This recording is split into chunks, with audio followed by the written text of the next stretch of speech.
അപ്പോൾ PK ലേണിങ്സിൻ്റെ next ക്ലാസ്സിലേക്ക് നമുക്ക് പോകാം. നമ്മളിന്ന് CPOയുടെ സ്പെഷ്യൽ ടോപ്പിക്ക് BNSSൽ നമ്മളിന്ന് പഠിക്കാൻ പോകുന്നത് maintenance of public order and tranquillity ആണ്. അപ്പോൾ അതിൽ പൊതുസമാധാനത്തിൻ്റെയും പൊതുശാന്തിയുടെയും പാലനം എന്നുള്ളതാണ്. അതായത് സെക്ഷൻ 148 തൊട്ട് 151 വരെ പറയുന്ന പ്രൊവിഷൻസ് ആണ്. Dispersal of assembly by use of civil force. അപ്പം സെക്ഷൻ 148 തൊട്ട് പറയുന്ന ഇതാണ് maintenance of public order and tranquillity. Public ഓർഡറും ട്രാങ്ക്വിലിറ്റിയും, അതായത് പബ്ലിക് ഓർഡർ പൊതുസമാധാനത്തിൻ്റെയും പൊതുശാന്തിയുടെയൊക്കെ പരിപാലനത്തിന് വേണ്ടി പോലീസ് ഉദ്യോഗസ്ഥന്മാർക്കുള്ള ചില അധികാരങ്ങളെക്കുറിച്ചാണ് നമ്മൾ പഠിക്കാൻ പോകുന്നത്. സെക്ഷൻ 148 പറയുന്നത് എന്താണ്? Dispersal of assembly by use of civil force എന്നുള്ളതാണ്. സിവിൽ ബലം ഉപയോഗിച്ച് ചില സംഘങ്ങളെയൊക്കെ നമ്മൾക്ക് പിരിച്ചുവിടാം. സെക്ഷൻ 148 അനുസരിച്ച് എന്താ പറയുന്നത്? സിവിൽ ബലം ഉപയോഗിച്ച് സംഘങ്ങളെ പിരിച്ചുവിടാൻ പോവുകയാണ്. അപ്പോൾ പറയുന്നത് ഇങ്ങനെയാണ്: എനി എക്സിക്യൂട്ടീവ് മജിസ്ട്രേറ്റ് അല്ലെങ്കിൽ ഏതാണ് or officer in charge of a police station. എന്താണ്? എക്സിക്യൂട്ടീവ് മജിസ്ട്രേറ്റ് ആയിക്കോട്ടെ, officer in charge of a police station ആയിക്കോട്ടെ.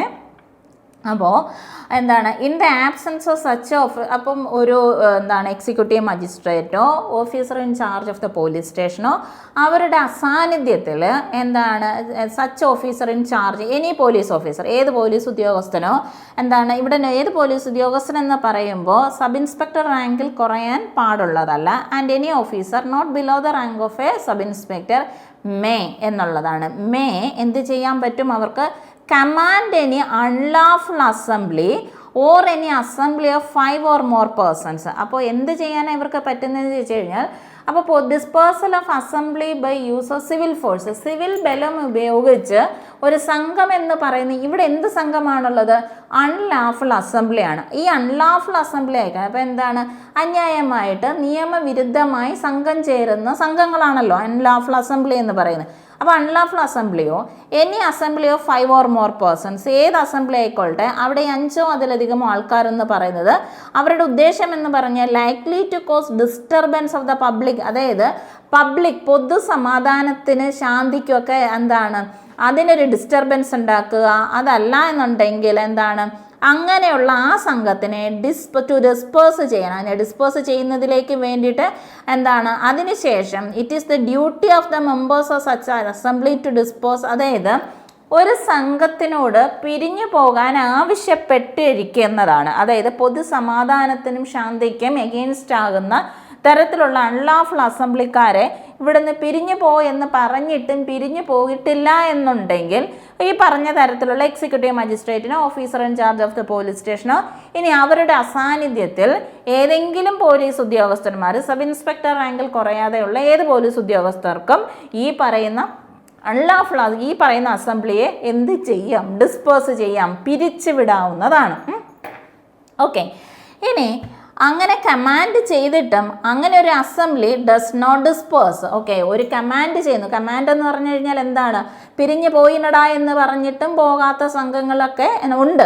അവർ ഇതുവരെയും പിരിഞ്ഞു പോയിട്ടില്ല എന്നുണ്ടെങ്കിൽ, അല്ല എന്നുണ്ടെങ്കിൽ വിത്തൗട്ട് ബീയിങ് സോ കമാൻഡഡ്. ഇനി അതല്ല, ഇവർ ഓൾറെഡി അൺലാഫുൾ അസംബ്ലി ആണ്.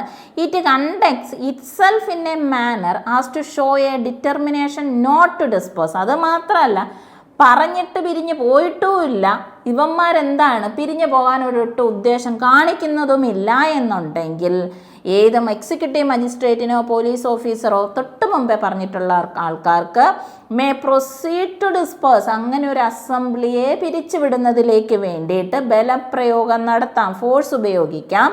And may require the assistance of any person, അത് ഏതൊരു വ്യക്തിയുടെയും സഹായ സഹകരണങ്ങൾ സ്വീകരിച്ചുകൊണ്ട് അല്ലെങ്കിൽ ബലം പ്രയോഗിച്ചുകൊണ്ട് ഈ സംഘങ്ങളെയൊക്കെ നമുക്ക് എന്ത് ചെയ്യാം? പിരിച്ചുവിടാവുന്നതാണ്.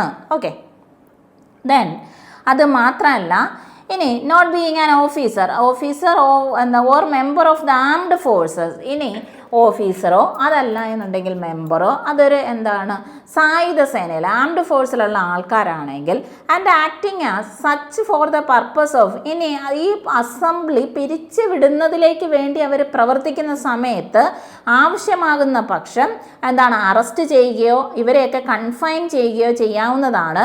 ഇതിനു വേണ്ടി എന്താണ് in order to dispose such assembly or that എന്താണ് may be punished according to law എന്നുള്ളത്. അപ്പോൾ ഈ സംഘം ചേരാൻ പാടില്ല, പിരിഞ്ഞു പോയിനടാ എന്ന് പറഞ്ഞിട്ടും പിരിഞ്ഞു പോകാത്തവന്മാരെയൊക്കെ എന്ത് ചെയ്യാവുന്നതാണ് ഇതേപോലെയൊക്കെ. ഇനി ആംഡ് ഫോഴ്സ് ബറ്റാലിയൻപ്പെട്ട ആൾക്കാർക്കാണെങ്കിലും ഇവരെ എന്താണ് ഈ സംഘത്തെ പിരിച്ചുവിടുന്നതിലേക്ക് വേണ്ടി അറസ്റ്റ് ചെയ്യുകയോ കൺഫൈൻ ചെയ്യുകയൊക്കെ ചെയ്യാവുന്നതാണ്. Okay, then 149. അപ്പം 148 നമ്മളൊരു കാര്യമേ പറഞ്ഞുള്ളൂ, സിവിൽ ബലം ഉപയോഗിച്ച്. അപ്പോൾ എന്താണ് സിവിൽ ബലം അവിടെ ഉപയോഗിക്കാം, ഫോഴ്സ് യൂസ് ചെയ്യാം. ആ ഫോഴ്സ് വിത്ത് അസിസ്റ്റൻസ് ആണ്. At the same time armed ഫോഴ്സിലുള്ള ആൾക്കാർക്കും ഈ പറയുന്ന സംഘത്തെ പിരിച്ചുവിടാം. 149 പ്രകാരം use of armed forces to disperse assembly എന്നുള്ള അടുത്ത നമ്മൾ ഉപയോഗിക്കാൻ പോകുന്നത് എന്താണ് സംഘം പിരിച്ചുവിടാൻ സായുധ സേനകളെ ആംഡ് ഫോഴ്സുകളെ ഉപയോഗിക്കാൻ പോവാണ്. Use of armed forces to disperse assembly എന്നുള്ളതാണ്. ഇനി ഇഫ് എനി അസംബ്ലി എന്നാൽ നമ്മൾ തൊട്ട് മുമ്പേ കണ്ട അസംബ്ലിയാണ്. എനി അസംബ്ലി അൺലാഫുൾ അസംബ്ലി ആകാം, അതല്ല എന്നുണ്ടെങ്കിൽ ഏത് തരത്തിലുള്ള അസംബ്ലി ആയിക്കോട്ടെ, പിരിച്ചു പോയിടടാ എന്ന് പറഞ്ഞിട്ടും പോകാതെ വട്ടം കൂടി നിൽക്കുന്നവന്മാരൊക്കെ ഉണ്ട് എന്നുണ്ടെങ്കിൽ ഓക്കെ 148 അനുസരിച്ചോ മറ്റൊരു രീതിയിലോ നമ്മൾ പറഞ്ഞിട്ട് ഇവന്മാർ പിരിഞ്ഞ് പോയിട്ടില്ല എന്നുണ്ടെങ്കിൽ it is necessary for the public security. എങ്ങനെയാണ് പബ്ലിക് സെക്യൂരിറ്റിയുടെ അത്യാവശ്യത്തിലേക്ക് വേണ്ടി അതിൻ്റെ ആവശ്യകതയാണ് ഇറ്റ് ഷുഡ് ബി ഡിസ്പേഴ്സ്ഡ്. ഇങ്ങനെ ഒരു സംഘത്തെ പിരിച്ചുവിട്ടേ പറ്റുള്ളൂ. അത് പബ്ലിക് സെക്യൂരിറ്റിയുടെ ആവശ്യമാണെങ്കിൽ എന്നല്ല, ആവശ്യമാണെന്നിരിക്കെ ഡിസ്ട്രിക്ട് മജിസ്ട്രേറ്റിനോ എനി അതർ എക്സിക്യൂട്ടീവ് മജിസ്ട്രേറ്റിനോ എന്താണ് ഇദ്ദേഹം ഓതറൈസ് ചെയ്യുന്ന മറ്റേതെങ്കിലും മജിസ്ട്രേറ്റിനോ who is present may cause എന്താണ് to be dispersed by armed force. അപ്പോൾ സായുധ സേനകളെ ഉപയോഗിച്ച് ആംഡ് ഫോഴ്സിനെ ഉപയോഗിച്ചുകൊണ്ട് അപ്പം 148 പ്രകാരവും അവന്മാർ ഇവിടുന്ന് പിരിഞ്ഞു പോയിട്ടില്ല എന്നുണ്ടെങ്കിൽ ഡിസ്ട്രിക്ട് മജിസ്ട്രേറ്റിനോ മറ്റേതെങ്കിലും എക്സിക്യൂട്ടീവ് മജിസ്ട്രേറ്റിനോ ആ എക്സിക്യൂട്ടീവ് മജിസ്ട്രേറ്റ് ഓതറൈസ് ചെയ്യുന്ന ആൾക്കാർക്കോ സായുധ സേനകളെ ഉപയോഗിച്ചുകൊണ്ട് ഈ സംഘത്തെ പിരിച്ചുവിടാം എന്നുള്ളതാണ്. ഇനി അങ്ങനെ ഒരു മജിസ്ട്രേറ്റ് എന്താണ് such magistrate may require any officer in command. അപ്പോൾ എന്താണ് ഇനി ഏത് ഓഫീസറിൻ്റെ അടുത്ത് വേണമെങ്കിലും officer in command of any group of person belonging to the armed forces to disperse the assembly with the help of. അപ്പോൾ എന്താണ് ഈ ആംഡ് ഫോഴ്സിൽപ്പെട്ട ആൾക്കാർക്ക് നമ്മൾ നേരത്തെ കണ്ട അസംബ്ലിയിലുള്ള അൺലാഫുൾ അസംബ്ലിയിലുള്ള ആൾക്കാരെയൊക്കെ പിരിച്ചുവിടാനുള്ള അധികാരമുണ്ട്. എന്താണ് എങ്ങനെയാണ് ആംഡ് ഫോഴ്സ് സായുധ സേന ഉപയോഗിച്ചത് കൊണ്ട് തന്നെ ഇവരെ പിരിച്ചുവിടാം. അപ്പോൾ എന്താണ് അപ്പം മജിസ്ട്രേറ്റിൻ്റെ ഉത്തരവ് പ്രകാരമാണ് ഇപ്പം സായുധ സേനയെ വിളിച്ചു വരുത്തിയിരിക്കുന്നത്. ആ ഉത്തരവിൻ പ്രകാരമാണ് നമ്മൾ ഈ സംഘത്തെ പിരിച്ചുവിടുന്നത്. ഇനി അതിലേക്ക് വേണ്ടിയിട്ട് അറസ്റ്റ് ചെയ്യാൻ കൺഫൈൻ ചെയ്യാവുന്നതാണ്. ഇനി ഈ അറസ്റ്റും കൺഫൈൻമെൻറ്റുകളൊക്കെ എന്തിനു വേണ്ടിയിട്ടുള്ളതായിരിക്കണം? അസംബ്ലി ഈ പറയുന്ന അൺലാഫുൾ അസംബ്ലി പിരിച്ചുവിടുന്നതിലേക്ക് വേണ്ടി മാത്രമായിരിക്കണം ഈ അറസ്റ്റും കൺഫൈൻമെൻറ്റും എന്ന് പറയുന്നത്. അതുമാത്രമല്ല അതിനുശേഷം എന്താണ് നിയമപ്രകാരമുള്ള ശിക്ഷ കൊടുക്കുന്നതിനും കുഴപ്പമൊന്നുമില്ല. ഇനി എവരി സച്ച് ഓഫീസർ എന്ന് പറയുന്നത് ഈ ആംഡ് ഫോഴ്സിൽപ്പെട്ട എല്ലാ ഉദ്യോഗസ്ഥരും എന്ന് പറയുന്നത് എന്താണ് എന്ത് ഒബേ ചെയ്യണം എന്നുള്ളത് such requisition in the manner as he things വിറ്റ് എന്നുള്ളതാണ്. അതായത് ഈ ഫോഴ്സ് ഉപയോഗിക്കുമ്പോൾ every such officer armed force shall obey such requisition in such a manner as he thinks fit, but in so doing he shall use as little force and do as little injury to person and property as may be consistent with dispersing the assembly and arresting such and ഇനി ഈ സായുധ സേനകളെയൊക്കെ ഉപയോഗിച്ച് ബലം പ്രയോഗിച്ചുകൊണ്ട് ഈ ഓഫീസർമാരൊക്കെ ഈ അസംബ്ലിയൊക്കെ പിരിച്ചുവിടുന്നു, അതല്ലെങ്കിൽ arrest ചെയ്യുന്ന സമയത്ത് എന്തുണ്ടാകാം എന്താണ് ലിറ്റിൽ ഫോഴ്സ് ഉപയോഗിക്കാം. ആ അതല്ലെങ്കിൽ ലിറ്റിൽ ഇഞ്ചുറീസ് ഒക്കെ ലിറ്റിൽ ഇഞ്ചുറി ആകാൻ പാടുള്ളൂ. പേഴ്സണോ പ്രോപ്പർട്ടികളോ ഒക്കെ എന്താണ് ലിറ്റിൽ ഇഞ്ചുറി ഒക്കെ ഉണ്ടാകാവുന്നതാണ്. ഇനി എന്താണ് ഇത് എങ്ങനെയായിരിക്കണം ഈ ലിറ്റിൽ ഫോഴ്സ് ഉപയോഗിക്കുക ലിറ്റിൽ ഇഞ്ചുറി ഉണ്ടാക്കുക എന്നൊക്കെ പറയുന്നത് consistent with dispersing the assembly ആയിരിക്കണം. ഈ അസംബ്ലി വിരിച്ചുവിടുന്നതിലേക്ക് വേണ്ടിയിട്ടുള്ളത് മാത്രമേ ഉപയോഗിക്കാവൂ. അതിൽ കൂടിയ ബലങ്ങളോ അതിൽ കൂടിയ നാശനഷ്ടങ്ങളോ ഇഞ്ചുറിയോ ഒന്നും ഉണ്ടാക്കാൻ പാടില്ല എന്നർത്ഥം. ആര്? ഈ പറയുന്ന സായുധ സേനയിൽപ്പെട്ട ഉദ്യോഗസ്ഥന്മാർ. ഓക്കെ, അടുത്തതാണ് 150 പ്രകാരം power of certain armed force officers to disperse assembly എന്നുള്ളതാണ്. സായുധ സേനയിലെ ചില ഓഫീസർമാർക്ക്, അപ്പോൾ ഇതുവരെ നമ്മൾ കണ്ടെന്ന് പറഞ്ഞു കഴിഞ്ഞാൽ 148 അനുസരിച്ച് സിവിൽ ബലം ഉപയോഗിച്ചുകൊണ്ട് സംഘത്തെ പിരിച്ച്, അത് ഡിസ്ട്രിക്ട് മജിസ്ട്രേറ്റ്, അതല്ലെങ്കിൽ സബ് ഡിവിഷൻ മജിസ്ട്രേറ്റ്, അത് നമ്മൾ കണ്ടു. അതല്ല എന്നുണ്ടെങ്കിൽ 149 അനുസരിച്ച് use of armed force to disperse assembly എന്നുള്ളതാണ്. അതും നമ്മൾ കണ്ടു. 150 അനുസരിച്ച് നമ്മൾ പറയാൻ പോകുന്നത് power of certain armed force officers എന്നുള്ളതാണ്. Power of certain armed force officers to disperse assembly എന്നുള്ളതാണ്.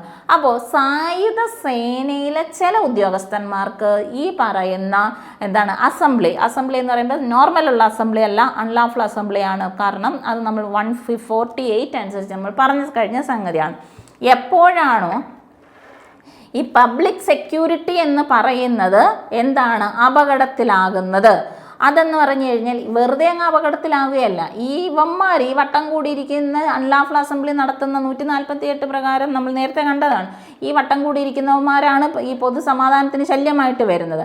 And no executive magistrate can communicated with. അപ്പോൾ ഇപ്പോൾ ഇവിടെ ഇങ്ങനെ ഒരു സംഘത്തെ പിരിച്ചുവിടാൻ ഉത്തരവ് കൊടുക്കേണ്ട എക്സിക്യൂട്ടീവ് മജിസ്ട്രേറ്റിനെ നമ്മൾക്ക് കമ്മ്യൂണിക്കേറ്റ് ചെയ്യാൻ സാധിക്കുന്നില്ല. അതല്ലെങ്കിൽ എനി കമ്മീഷൻ അല്ലെങ്കിൽ ഗസറ്റഡ് ഓഫീസർ ഓഫ് അങ്ങനെയുള്ള സാഹചര്യത്തിൽ ഏതെങ്കിലും കമ്മീഷൻഡ് ആയിട്ടുള്ളതോ അതല്ലെങ്കിൽ ഗസറ്റഡ് ഓഫീസർ ആയിട്ടുള്ളതോ അല്ല ആംഡ് ഫോഴ്സിലുള്ള കമ്മീഷൻ അല്ലെങ്കിൽ gazetted officer of the armed forces may disperse such assembly എന്നുള്ളതാണ്. Such assembly with the help of armed forces under his command എന്നുള്ളതാണ്. ഓക്കെ, അപ്പം ഇത്രേ പറയുന്നുള്ളൂ. ആംഡ് ഫോഴ്സ് ആയുധ സേനയിൽപ്പെട്ട കമ്മീഷൻഡ് ആയിട്ടോ ഗസറ്റഡ് ഓഫീസർമാർക്ക് അങ്ങനെ ഒരു അസംബ്ലിയെ, ഈ അസംബ്ലി എന്ന് പറയുന്ന പബ്ലിക് സെക്യൂരിറ്റിക്ക് എൻഡേഞ്ചർ ആയിട്ടുള്ള അപകടകരമായിട്ടുള്ള പബ്ലിക് സെക്യൂരിറ്റിക്ക് എൻഡേഞ്ചർ ആയിട്ടുള്ള ഈ അസംബ്ലികൾ ഇവിടെ നിലനിൽക്കുന്നുണ്ട്. അവന്മാരുടെ ശല്യം കാരണം പബ്ലിക് സെക്യൂരിറ്റി തന്നെ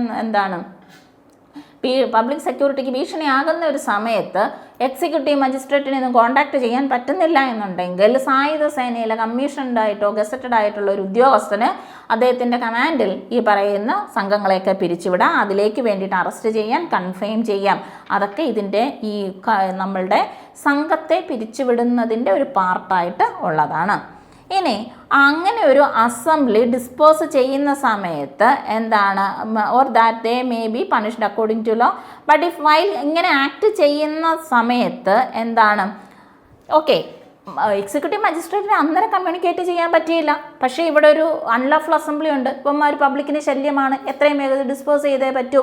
അപ്പം നമ്മുടെ സായുധ സേനയിൽ ഗസറ്റഡ് ഉദ്യോഗസ്ഥന് അങ്ങനെ ഉത്തരവ് കൊടുക്കുന്നു. പക്ഷേ ഇത് നടപ്പിലാകുന്ന സമയത്തും എത്രയും പെട്ടെന്ന് എക്സിക്യൂട്ടീവ് മജിസ്ട്രേറ്റിനെ കമ്മ്യൂണിക്കേറ്റ് ചെയ്യാൻ പറ്റുമോ അത്രയും വേഗം തന്നെ എക്സിക്യൂട്ടീവ് മജിസ്ട്രേറ്റിനെ കമ്മ്യൂണിക്കേറ്റ് ചെയ്യണം. He shall do so and shall then അതിനുശേഷം എന്ത് ചെയ്യണം എന്ന് പറഞ്ഞാൽ forwarded the obey instructions of the magistrate as to whether he shall or shall not continue such. അതായത് ഈ ഒരു ആക്ഷൻ ഇവിടെ ഈ അൺലാഫുൾ അസംബ്ലിയെ പിരിച്ചുവിടുന്നതുമായി ബന്ധപ്പെട്ട ഒരു ആക്ഷൻ നടന്നുകൊണ്ടിരിക്കുന്ന സമയത്താണെങ്കിൽ പോലും എക്സിക്യൂട്ടീവ് മജിസ്ട്രേറ്റിനെ കോൺടാക്ട് ചെയ്യാൻ ശ്രമിക്കുകയും അദ്ദേഹമായിട്ട് കമ്മ്യൂണിക്കേഷൻ സ്ഥാപിക്കാൻ പറ്റിക്കഴിഞ്ഞാൽ പിന്നീട് എക്സിക്യൂട്ടീവ് മജിസ്ട്രേറ്റിൻ്റെ നിർദ്ദേശം അനുസരിച്ച് പ്രവർത്തിക്കുകയും വേണം. ഓക്കെ, ഇനി 151 അനുസരിച്ച് protection against prosecution for acts done under section 148, 49 ഒക്കെ അടുത്ത പറയുന്നത് ഈ തൊട്ട് മുമ്പുള്ള വകുപ്പുകളുണ്ടല്ലോ, അപ്പം 48, 49, 50 ഒക്കെ അനുസരിച്ച് ഇതിന് എഗെയിൻസ്റ്റ് ആയിട്ട് പ്രോസിക്യൂട്ട് ചെയ്യുന്നതിന് എഗെയിൻസ്റ്റ് ആയിട്ടുള്ള നിയമമാണ് 151. അപ്പോൾ 148, 49, 50 പ്രകാരം എന്താണ് സംഘത്തെ പിരിച്ചുവിടാൻ പോലീസ് ഉദ്യോഗസ്ഥന്മാർക്ക് ആംഡ് ഫോഴ്സിൽപ്പെട്ട ഉദ്യോഗസ്ഥർക്കുള്ള അധികാരമൊക്കെ നമ്മൾ കണ്ടു. അങ്ങനെ അവർ അധികാരം പ്രയോഗിക്കുമ്പോൾ ആ അധികാരം പ്രയോഗിക്കുന്ന വ്യക്തികൾ അറസ്റ്റ് ചെയ്തതിൻ്റെ പേരിൽ, ലിറ്റിൽ ഫോഴ്സ് ഉപയോഗിച്ചതിൻ്റെ പേരിൽ, ലിറ്റിൽ ഇഞ്ചുറി വന്നതിൻ്റെ പേരിൽ അവരെ വിചാരണ ചെയ്യാൻ പാടില്ല. അതിന് എഗെയിൻസ്റ്റ് ആയിട്ടുള്ളതാണ്. അപ്പോൾ ഈ പ്രോസിക്യൂഷൻ എന്ന് പറയുന്നത് with the sanction of the, ഇനി പ്രോസിക്യൂട്ട് ചെയ്യണം എന്നുണ്ടെങ്കിൽ ആംഡ് ഫോഴ്സിൽപ്പെട്ട ഉദ്യോഗസ്ഥന്മാർക്കെതിരെ വിചാരണയൊക്കെ എന്നുണ്ടെങ്കിൽ അവർ ഈ പറയുന്ന അധികാരം പ്രയോഗിച്ചെങ്കിലും അവർക്ക് ഇതിന് എഗെയിൻസ്റ്റ് ആയിട്ട് അവരെ വിചാരണ ചെയ്യണമെന്നുണ്ടെങ്കിൽ സെൻട്രൽ ഗവൺമെൻറ്റിൻ്റെ കൺസെൻറ്റ് സാങ്ഷൻ ഉണ്ടായിരിക്കണം. ഇനി അതല്ല മറ്റ് കേസുകളിലാണെങ്കിൽ അത് സ്റ്റേറ്റ് ഗവൺമെൻറ്റിൻ്റെ സാങ്ഷൻ ഉണ്ടായിരിക്കണം. ഇനി എക്സിക്യൂട്ടീവ് മജിസ്ട്രേറ്റിനോ പോലീസ് ഓഫീസറിനോ എന്ത് ചെയ്യാൻ പാടില്ല? ഗുഡ് ഫെയ്ത്തിൽ ആക്ട് ചെയ്തിട്ടുള്ള, സതുദ്ദേശത്തിൽ ആക്ട് ചെയ്തിട്ടുള്ള എക്സിക്യൂട്ടീവ് മജിസ്ട്രേറ്റിന് എഗെയിൻസ്റ്റ് ആയിട്ടോ അതേപോലെയുള്ള ഓഫീസർമാർക്കെതിരായിട്ടോ ഇപ്പം നമ്മൾ കണ്ട 148, 149, 150 പ്രകാരം ആക്ട് ചെയ്തിട്ടുള്ള എക്സിക്യൂട്ടീവ് മജിസ്ട്രേറ്റുമാർ അതല്ലെങ്കിൽ പോലീസ് ഉദ്യോഗസ്ഥർ അവർക്കെതിരെ ആക്ഷൻ എടുക്കാൻ പാടുള്ളതല്ല. അതുമാത്രമല്ല ഒരു വ്യക്തിയും 148, 149 ഒക്കെ അനുസരിച്ച് നമ്മൾ പറഞ്ഞല്ലോ അതിനകത്ത് വിത്ത് അസിസ്റ്റൻസ് ഓഫ് എനി പേഴ്സൺ എന്നൊക്കെ അവിടെ കണ്ടിട്ടുണ്ട്. അപ്പോൾ ആ തരത്തിൽ അസിസ്റ്റൻസ് കൊടുക്കുന്ന ഏതൊരു വ്യക്തിയും, അപ്പോൾ പോലീസ് ഉദ്യോഗസ്ഥർ, എക്സിക്യൂട്ടീവ് മജിസ്ട്രേറ്റ് എന്ന് മാത്രമല്ല ഈ പബ്ലിക് സെക്യൂരിറ്റി ഇല്ലെങ്കിൽ എൻഡേഞ്ചർ ആകുന്ന സാഹചര്യത്തിൽ അത്തരത്തിലുള്ള ഒരു സംഘത്തെ പിരിച്ചുവിടുന്നതിലേക്ക് വേണ്ടിയിട്ട് ഏതൊക്കെ തരത്തിലുള്ള ആരുടെയൊക്കെ സഹായ സഹകരണങ്ങളാണോ മേടിച്ചിട്ടാണ് അവരെ ഒന്നും തന്നെ എന്ത് ചെയ്യാൻ പാടില്ല, ഗുഡ് ഫെയ്ത്തിൽ ആക്ട് ചെയ്തവർക്ക് എഗെയിൻസ്റ്റ് ആയിട്ട് ആക്ഷൻ എടുക്കാൻ പാടില്ല. ആംഡ് ഫോഴ്സിൽപ്പെട്ട 150 അനുസരിച്ച് 150 പ്രകാരം power of certain armed force officers to dispose the assembly എന്ന് പറഞ്ഞല്ലോ. അപ്പം 150 അനുസരിച്ച് സായുധ സേനയിൽ സംഘത്തെ പിരിച്ചുവിടാൻ ഉള്ള ചില അധികാരങ്ങൾ പറഞ്ഞിട്ടുണ്ടായിരുന്നു. ആ അധികാരം പ്രയോഗിച്ച ഓഫീസർമാർക്കെതിരെയും ആക്ഷൻ എടുക്കാൻ പാടുള്ളതല്ല. അവരെല്ലാം provided that they are all acted in good faith ആയിരിക്കണം. അവരെല്ലാം സതുദ്ദേശത്തെ പ്രവർത്തിക്കണം. അതല്ല അത് ദുരുദ്ദേശമാണെന്നുണ്ടെങ്കിൽ ഇൻറ്റൻഷൻ എന്ന് പറയുന്ന വ്യത്യാസമാണ്. അവിടെ വിചാരണയാകാം. ഇനി no member of the armed forces doing any act in obedience to any order which he was bound to obey shall be deemed to have thereby committed an offense എന്നുള്ളതാണ്. ഇനി നിയമപ്രകാരം ഒരു ആംഡ് ഫോഴ്സിൽ ബന്ധപ്പെട്ട ഒരു ഉദ്യോഗസ്ഥൻ അദ്ദേഹം ഒബേ ചെയ്യേണ്ടതായിട്ടുള്ള ഒരു rule അല്ലെങ്കിൽ അദ്ദേഹം നിയമപരമായിട്ട് ഒബേ ചെയ്യേണ്ട അനുസരിക്കേണ്ട ഒരു നിയമം മാത്രമാണ് അദ്ദേഹം അനുസരിക്കുന്നതെന്നുണ്ടെങ്കിൽ അത് ഒരു ഒഫൻസ് ചെയ്തതായിട്ട് കണക്കാക്കുകയില്ല എന്നുള്ളതാണ്. നിയമപ്രകാരം ചെയ്യേണ്ട അദ്ദേഹത്തിൻ്റെ ഡ്യൂട്ടിയാണ്. ഇനി ഇതിൽ പറയുന്ന ആംഡ് ഫോഴ്സ് എന്ന് പറഞ്ഞു കഴിഞ്ഞാൽ any army, naval and air force പ്രൊവിഷൻസിൽപ്പെട്ട ആൾക്കാരാണ്. Then operating as land forces includes any other armed force for the യൂണിയൻസോ ഓപ്പറേറ്റിംഗ്. ഇതുമല്ല ഇനി യൂണിയൻ പ്രത്യേകിച്ച് ഇത് കൂടാതെ ഏതെങ്കിലും ഉണ്ടെങ്കിൽ അതും എന്നുള്ളതിനകത്ത് വരുന്നുണ്ട്. ഓഫീസർ എന്ന് പറയുന്നത് ആംഡ് ഫോഴ്സുമായി ബന്ധപ്പെട്ടിട്ടുള്ളതാണെന്നുണ്ടെങ്കിൽ കമ്മീഷൻഡോ ഗസറ്റഡോ ആയിട്ടുള്ള ഏതൊരു ഉദ്യോഗസ്ഥന്മാരാണ്. അത് മാത്രമല്ല junior commissioned includes junior commissioned officer അല്ലെങ്കിൽ warrant officer, petty officer, non commissioned officer and non gazetted officer എന്നുള്ളതാണ്. ആൻഡ് ഇൻക്ലൂഡ്സ് എന്നുള്ളതാണ്. ഇവരെല്ലാം അതിനകത്തേക്ക് ഇൻക്ലൂഡ് ചെയ്യുന്ന ആൾക്കാരാണ്. മെമ്പർ എന്നതുകൊണ്ട് ഉദ്ദേശിക്കുന്നത് person in the armed force other than officer എന്നുള്ളതാണ്. എനി പേഴ്സൺ എന്നുള്ളതാണ്. അതായത് ഒരു ഓഫീസർ അല്ലാതെയുള്ള മറ്റേത് ഉദ്യോഗസ്ഥന്മാരെയും മെമ്പർ എന്നതുകൊണ്ട് നമ്മൾ ഉദ്ദേശിക്കുന്നത്. സോ നമ്മൾ ഇന്ന് കണ്ട പ്രൊവിഷൻ എന്ന് പറഞ്ഞു കഴിഞ്ഞാൽ 148 തൊട്ട് 151 വരെയുള്ള പ്രൊവിഷനാണ് നമ്മൾ കണ്ടത്. 148 നമ്മൾ കണ്ടത് dispersal of assembly by using civil force ആണ്. Dispersal of assembly by using civil force ആണ്. സിവിൽ ബലം ഉപയോഗിച്ച് നമ്മളൊരു സംഘത്തെ പിരിച്ചുവിട്ടു. ദെൻ 149 നമ്മൾ പറഞ്ഞത് use of armed forces to disperse assembly എന്നുള്ളതാണ്. സംഘം പിരിച്ചുവിടാൻ സായുധ സേനകളെ ഉപയോഗിച്ചതാണ് 149 അത് പറഞ്ഞത്. then 150 നമ്മൾ കണ്ട കാര്യം 150 പറഞ്ഞ കാര്യം എന്ന് പറഞ്ഞു കഴിഞ്ഞാൽ power of certain armed force എന്താണ് armed force officers to disperse the assembly എന്നുള്ളതാണ്. അസംബ്ലി പിരിച്ചുവിടാൻ സായുധ സേനയിലെ ചില ഓഫീസർമാർക്കുള്ള അധികാരവും 151 അനുസരിച്ച് പ്രൊട്ടക്ഷനാണ്. അതായത് ഈ വിചാരണയൊന്നും പാടില്ല എന്നുള്ള തൊട്ട് മുമ്പേ പറഞ്ഞ പ്രൊവിഷൻ അനുസരിച്ച് ഈ പറഞ്ഞ ഓഫീസർമാരൊക്കെ അവരുടെ അധികാരം പ്രയോഗിച്ചിട്ടുണ്ടെങ്കിൽ അവർക്കെതിരെ എന്ത് കൊണ്ടുവരാൻ പാടില്ല, പ്രോസിക്യൂഷൻ കൊണ്ടുവരാൻ പാടില്ല എന്നുള്ള പ്രൊവിഷനാണ്. അപ്പം 148, 49, 150 എന്ന് പറയുന്നത്. ഓക്കെ, സോ നമ്മളിന്ന് കണ്ടത് maintenance of public order and tranquillity ആണ്. ഒരു അത്യാവശ്യം കുഴപ്പമില്ലാത്തൊരു ഏരിയ ആണ്. കുഴപ്പമില്ലാത്ത ഏരിയ എന്ന് പറയുമ്പോൾ ഇവിടെ ചോദ്യം വരുന്നത് ഒരു ആംഡ് ഫോഴ്സ് ബറ്റാലിയനിൽപ്പെട്ട ഒരു ഓഫീസർക്ക് എന്ത് ചെയ്യാനുള്ള അധികാരമുണ്ടോ, ഒരു സംഘത്തെ പിരിച്ചുവിടാനുള്ള അധികാരമുണ്ട്. എപ്പോഴാണ്? ഒരേ ഒരു കണ്ടീഷനാണ് അവിടെ പറയുന്നത്. അത് എക്സിക്യൂട്ടീവ് മജിസ്ട്രേറ്റ്, അതായത് ഇങ്ങനെ ഈ അൺലാഫുൾ അസംബ്ലി എന്ന് പറയുന്നത് പബ്ലിക്കിന് അവർക്ക് ത്രട്ടനിങ് ആയിരിക്കുന്ന സമയത്ത് ആരെ കോണ്ടാക്ട് ചെയ്യാൻ പറ്റുന്നില്ല. എക്സിക്യൂട്ടീവ് മജിസ്ട്രേറ്റിനെ കോണ്ടാക്ട് ചെയ്യാനും എക്സിക്യൂട്ടീവ് മജിസ്ട്രേറ്റിൻ്റെ ഡയറക്ഷൻ അനുസരിച്ചും ആക്ട് ചെയ്യാൻ പറ്റുന്നില്ല. ആ സാഹചര്യത്തിൽ ആംഡ് ഫോഴ്സിലെ ഒരു ഉദ്യോഗസ്ഥന്, അതെങ്ങനെയുള്ള ഉദ്യോഗസ്ഥനാണ്? കമ്മീഷൻഡോ ഗസറ്റഡോ ആയിട്ടുള്ളതാണ്. ഇനി ഇവിടെ ഓഫീസർമാർ അവർക്കത് പിരിച്ചുവിടാം എന്നുള്ള അധികാരമുണ്ട്. ഇനി പിരിച്ചുവിടുമ്പോൾ ഇങ്ങനെ പിരിച്ചുവിടുന്ന സമയത്ത് എന്ത് ചെയ്യണം? കോണ്ടാക്ട് ചെയ്യാൻ ശ്രമിച്ചുകൊണ്ടേയിരിക്കണം. ആരെയാണ്? എക്സിക്യൂട്ടീവ് മജിസ്ട്രേറ്റിനെ. അതിനെ കോണ്ടാക്ട് ചെയ്ത് കഴിഞ്ഞാൽ അദ്ദേഹത്തിൻ്റെ ഡയറക്ഷൻ അനുസരിച്ച് ആക്ട് ചെയ്യുന്നുള്ളതാണ്. ഇവിടെ ഈ ആംഡ് ഫോഴ്സിലെ ബന്ധപ്പെട്ട ഉദ്യോഗസ്ഥർ എന്ന് പറയുമ്പോൾ അത് കമ്മീഷൻഡ് ഓഫീസർമാരാകാം, ഗസറ്റഡ് ഓഫീസർമാരാകാം. അത് മാത്രമല്ല ഇൻക്ലൂഡഡ് ആണ് ജൂനിയർ കമ്മീഷൻഡ് ഓഫീസറോ വാറണ്ട് ഓഫീസറോ പെറ്റി ഓഫീസറോ നോൺ കമ്മീഷൻഡ് ഓഫീസറോ നോൺ ഗസറ്റഡ് ഓഫീസറോ ഇതെല്ലാം or pay as officer of the armed force. അപ്പോൾ ഇതെല്ലാം പറയുന്ന ഉദ്യോഗസ്ഥന്മാരും ഓഫീസർ എന്ന് പറയുന്ന പദത്തിനകത്തേക്ക് വരുന്നതാണ്. അതായത് ആംഡ് ഫോഴ്സുമായി ബന്ധപ്പെട്ട് വരുന്നതാണ്. മെമ്പർ എന്ന് പറഞ്ഞു കഴിഞ്ഞാൽ ഇപ്പം തൊട്ട് മുമ്പേ കണ്ട ആരൊക്കെയാണ്?